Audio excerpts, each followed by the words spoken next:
agenda.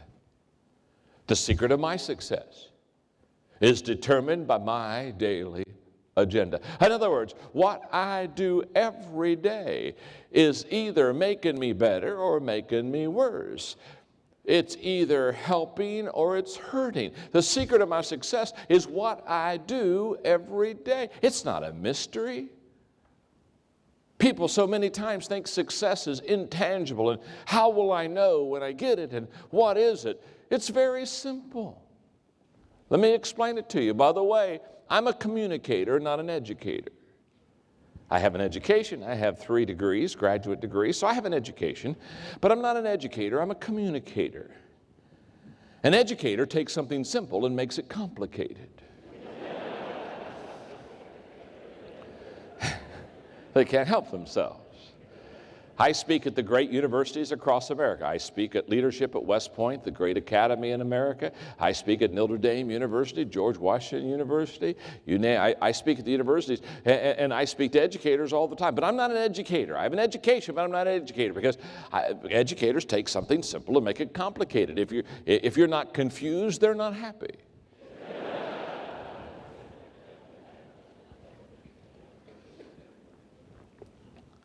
I'm a communicator. Communicators take things complicated and make it simple. My name's John. I'm your friend. I say, let's put the cookies on the lower shelf so everybody can have them. And success is not complicated. You can truly be successful. In fact, if I didn't believe that, I wouldn't even come here. I didn't come here for a plane ride. Although I flew to KL quicker from the States than I did from coming to the airport to get here.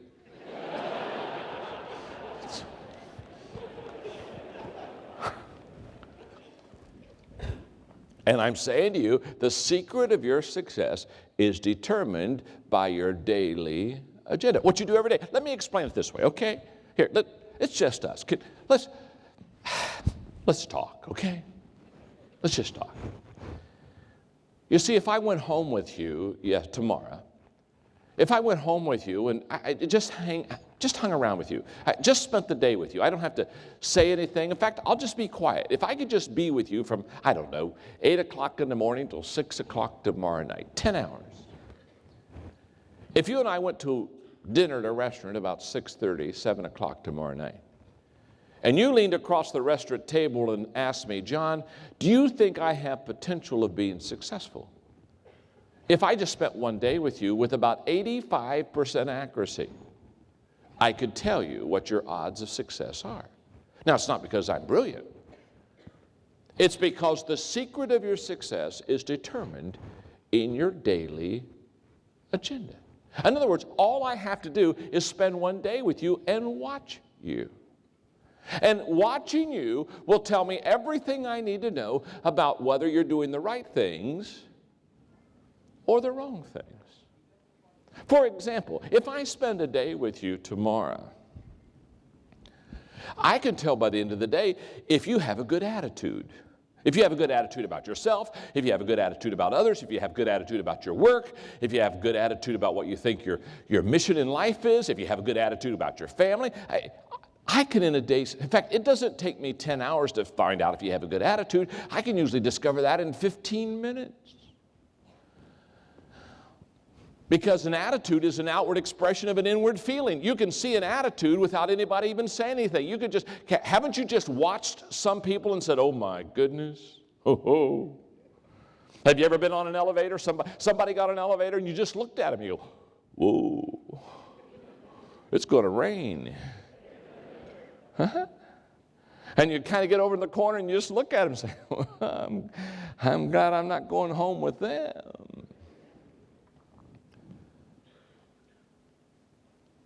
Today, later on, I'll talk to you about your attitude. I call it the difference maker. All things being equal, your attitude will make the difference. And if I spend a day with you, I'm going to find out what kind of an attitude you have. If I spend the day with you, I'm going to find out how well you prioritize your life. I'm going to find out if you get up and wait for life to happen to you, or if you get up and you already have a plan. You've already got your priorities set up. You know how to get your highest return. You know when you do certain things, it's going to bring a higher return than others. I'm going to find out if you're directed and if you can prioritize your life. I'm going to find out in a matter of a day how well you do with relationships. And I'm going to find out in a matter of a day if you do the things that bring you high return by staying in your strength zone, or if you spend time in your weak zone. You see, the secret of your success and my success is determined our daily agenda. Hang on with me now, watch this one. We spend our day either preparing or repairing. We spend our day either preparing in such a way that tomorrow is going to get a lot better, or we spend our day repairing, trying to fix today what we did wrong yesterday. And many people spend most of their day not preparing, but repairing, trying to fix yesterday because they didn't do yesterday right.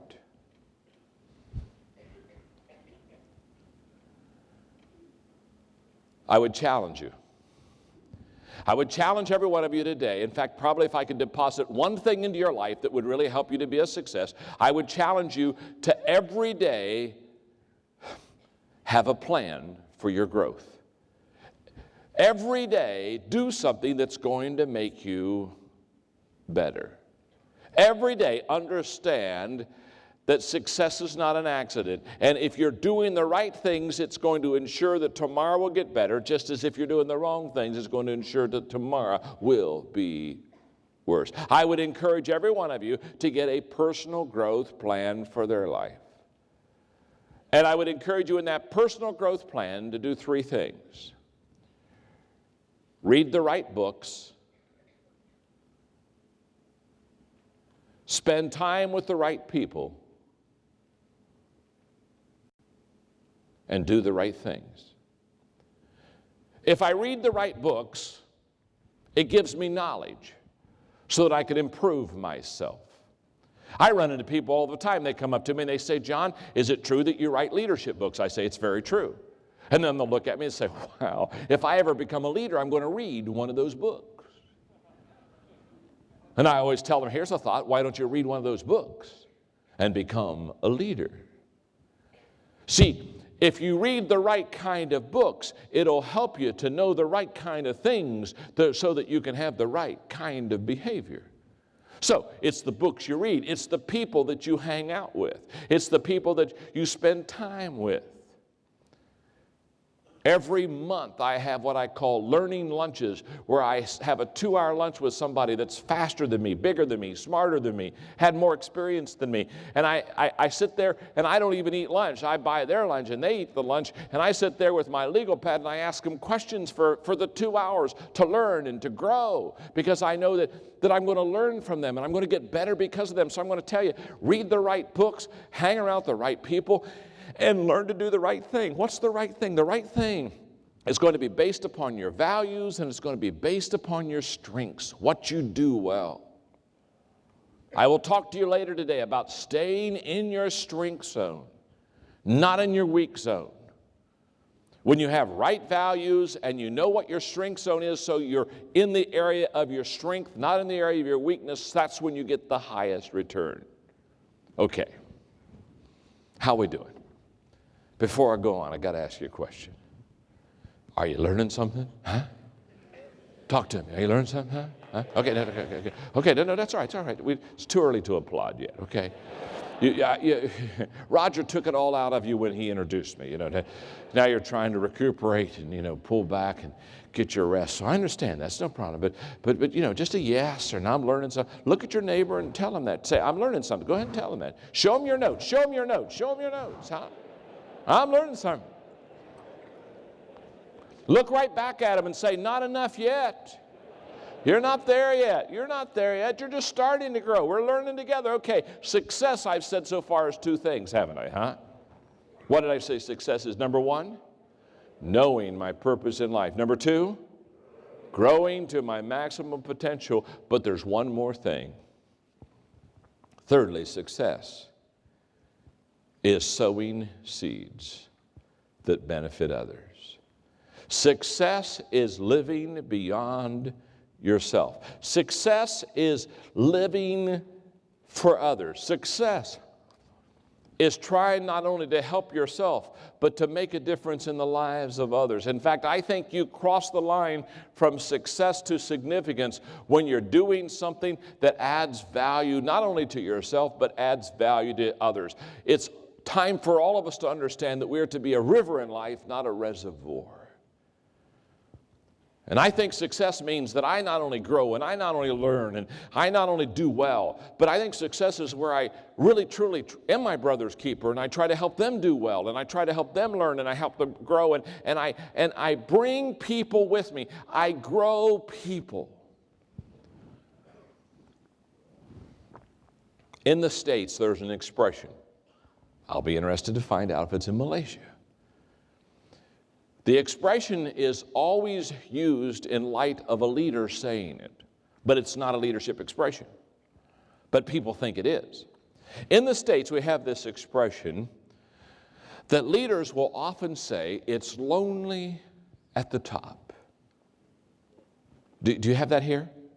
Come on, talk to me. How many of you have ever heard that expression? Huh? Oh, okay. How many of you ever said that expression? No, yeah, no. Okay. And in the States, what happens, it's usually a leader who's all alone and they're very lonely, and it's kind of like they're up on this big mountain and all their people are way down there, in the valley, and they kind of have their arms crossed, and then kind of in a sanctimonious way, they say, "Well, it's lonely at the top.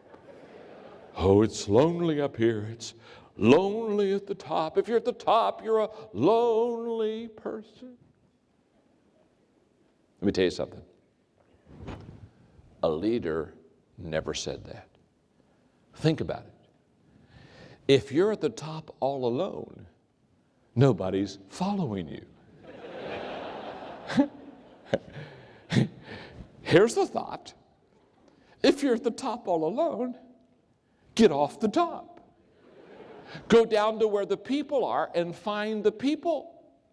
Because what leaders do is leaders take people to the top with them. You define a leader by the fact that a leader has people around them. Leadership is influence. Nothing more, nothing less. In my book, The 21 Irrefutable Laws of Leadership, the third law of leadership is that leadership is influence. Nothing more, nothing less. My favorite leadership proverb is, "He that thinketh he leadeth, and hath no one following him, is only taking a walk." And I know all kind of people taking walks, don't you, huh? They're in leadership positions, but they're taking walks. You see, leaders never run and never win the fast races. They're not the first to cross the line, because the first one to cross the line comes alone. It's always slower for a leader, because a leader is gathering people with them. They're saying, "Come to the top with me." If they wanted to get to the top by themselves, they could get to the top because they're usually smart, they're usually quick. They can get to the top real quick, but they don't get to the top first because they're bringing people with them so that when they get to the top, they've got some other people there. In my book, Winning with People, one of the 25 people principles is the patience principle. You know what the patience principle says? The patience principle says, when traveling alone, you can rise early. But when traveling with others, you must wait on them. Leaders understand that. Leaders give up a little bit of their personal speed to slow down long enough to take people with them, because they are defined not by the height that they have climbed alone. They are defined by the height that they have climbed with others. Leaders lift. Leaders make things better for others. Leaders take others to a higher ground that they would have never gotten on themselves. And so therefore, when defining success, It is true that successful people know their purpose in life. It is true that successful people grow to their maximum potential. But it's also true successful people sow seeds that benefit others.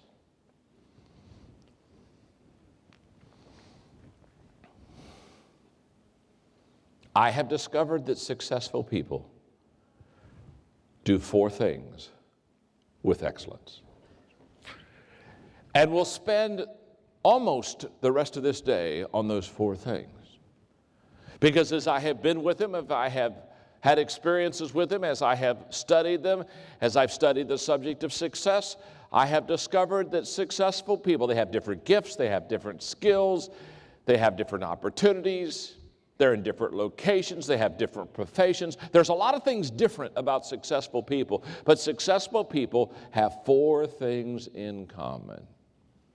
Just 4 things, whether it's Malaysia or the United States.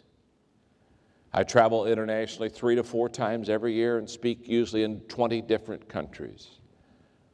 And I found that these 4 things, they are 4 things that successful people do everywhere.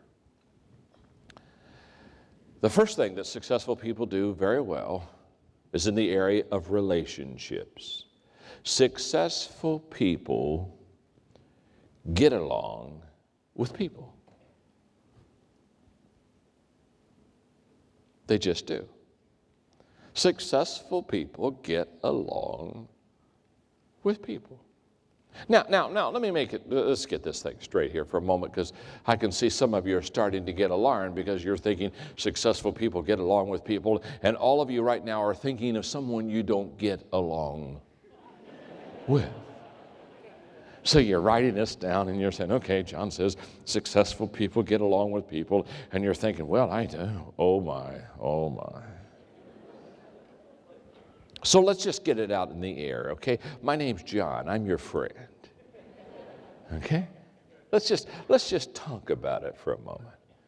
Because I know I can raise my hand on this, and I'll bet most of you can raise your hand on. How many of you know at least one person that's just hard to get along with? Let's see those hands, huh?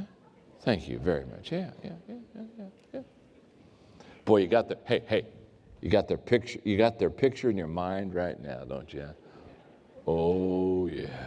Oh.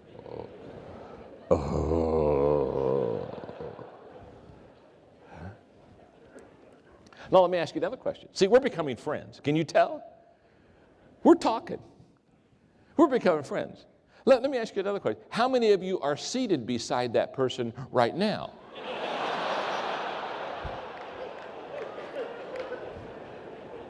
Oh, I almost caught you, didn't I, huh?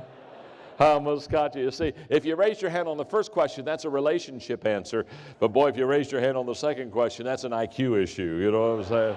Oh, yeah. Okay. So we won't say who that person is, but we all know somebody. Isn't that true? They're just hard to get along with. Let me ask you something else. Have you ever done this? Have you ever been like in a grocery store, and you're pushing the cart down the aisle, and you look over a couple of aisles, and you see someone you don't want to see? And the good news is you saw them, but they didn't see you. Huh? Have you ever done this?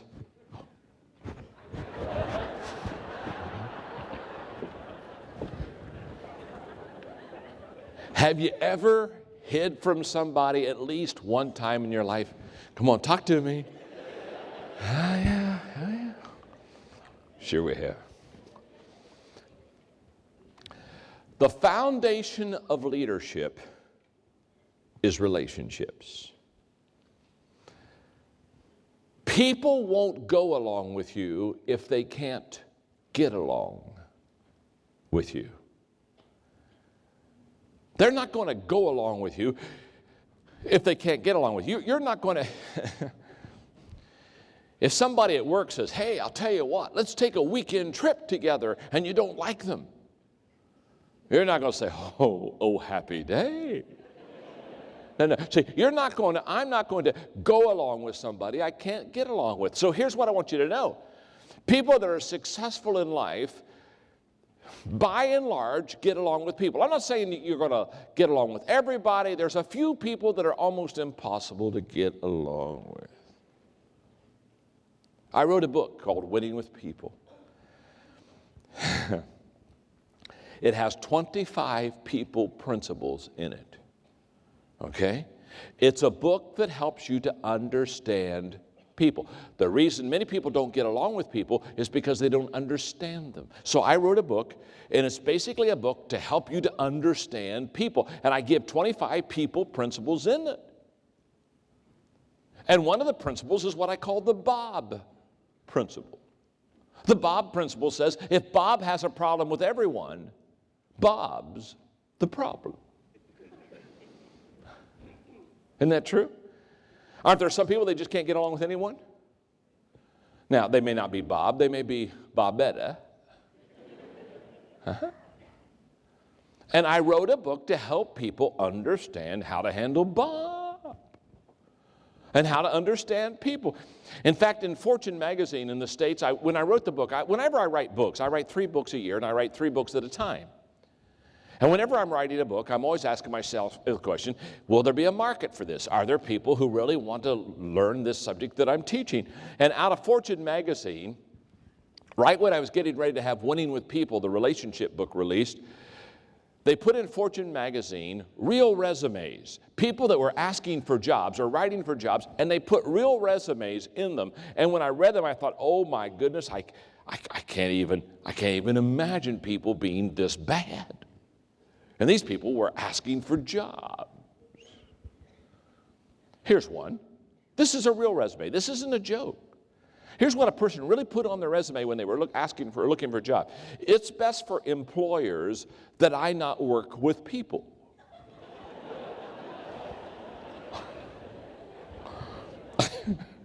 I mean, what do they want to be, a toll booth operator? Here's another one. Note, please don't misconstrue my 14 jobs. I like your laugh. It may take you with me to the next town. Please don't misconstrue my 14 jobs as job hopping. I have never quit a job.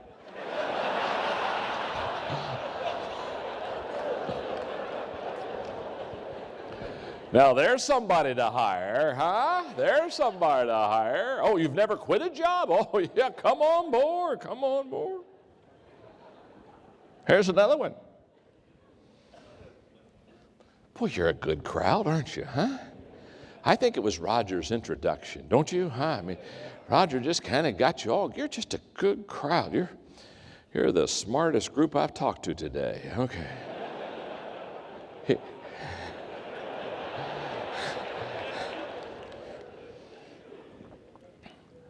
Look at your neighbor. Just say, John's going to have to come back to Malaysia because we're the best crowd. Go ahead and tell him that. Yeah, we're the best crowd. Here we go. Here's another one. Here, I love this one. These are people wanting jobs. Here's another. The last company made me a scapegoat, just like all of my previous employers.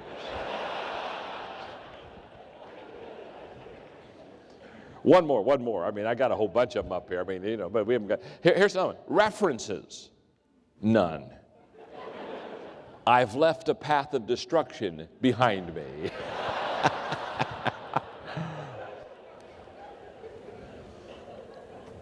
Now, when I read those resumes, I thought, there is a real market for my book, Winning with People. So what I'd like to do in the few minutes that I've got here, I'd like to probably between now and the time we break, we'll break about 11 o'clock if that's all right. That's 33 minutes, okay? Are you okay? You're still all right, aren't you, huh? Still learning something, are you? Huh? Okay, then I'll hang on and teach a little bit longer. Let me give you, I don't know, 3 or 4 people principles that are major in your life. Here's one. This is the hammer principle. The hammer principle. The hammer principle says, never use a hammer to swat a fly off of someone's forehead.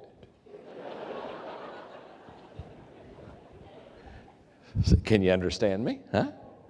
Never use a hammer to swat a fly off of someone's forehead.